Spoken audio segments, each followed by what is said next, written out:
વડોદરા શહેરમાં પ્રોહિબિશનની અસામાજિક પ્રવૃત્તિઓ ડામવા માટે પોલીસ કમિશનર નસીમા કુમરની સૂચના હેઠળ કપુરાઈ પોલીસ સ્ટેશનની ટીમ સતત સક્રિય છે। આ દરમિયાન પોલીસને મળેલી ચોક્કસ બાતમીના આધારે એસટી બસમાં મુસાફરી કરી દારૂની હેરાફેરી કરતા 3 આરોપીઓને ઝડપી પાડવામાં સફળતા મળી છે। કપુરાઈ પોલીસના પોલીસ સબ ઇન્સ્પેક્ટર આર.એન. વાંસલા તથા તેમની ટીમ પેટ્રોલિંગમાં હતી ત્યારે બાતમી મળી હતી કે છોટાઉદેપુર પાલનપુર એસટી બસમાંથી કપુરાઈ ચોકડી પાસે 3 શખ્સો થેલામાં વિદેશી દારૂનો જથ્થો લઈને ઉતર્યા છે અને પોલીસે તાત્કાલિક વોચ ગોઠવી બસમાંથી ઉતરેલા શંકાસ્પદ શખ્સોને કોર્ડન કરીને તપાસ કરતા તેમની પાસેથી મોટા થેલા મળી આવ્યા હતા। પોલીસે થેલા તપાસતા તેમાંથી ભારતીય બનાવટનો વિદેશી દારૂ અને બિયરનો જથ્થો મળી આવ્યો હતો।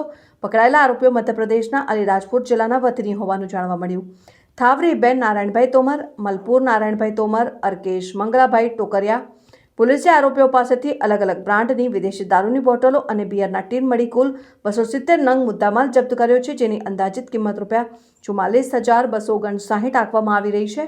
આ દારૂનો જથ્થો મધ્યપ્રદેશથી ક્યાં લઈ જવામાં આવી રહ્યો હતો અને કોને આપવાનો હતો તે દિશામાં કપુરાઈ પોલીસે વધુ તપાસ હાથ ધરી છે। ત્રણેય આરોપીઓ સામે પ્રોહિબિશન એક્ટ હેઠળ ગુનો નોંધી કાયદેસરની કાર્યવાહી કરવામાં આવી છે।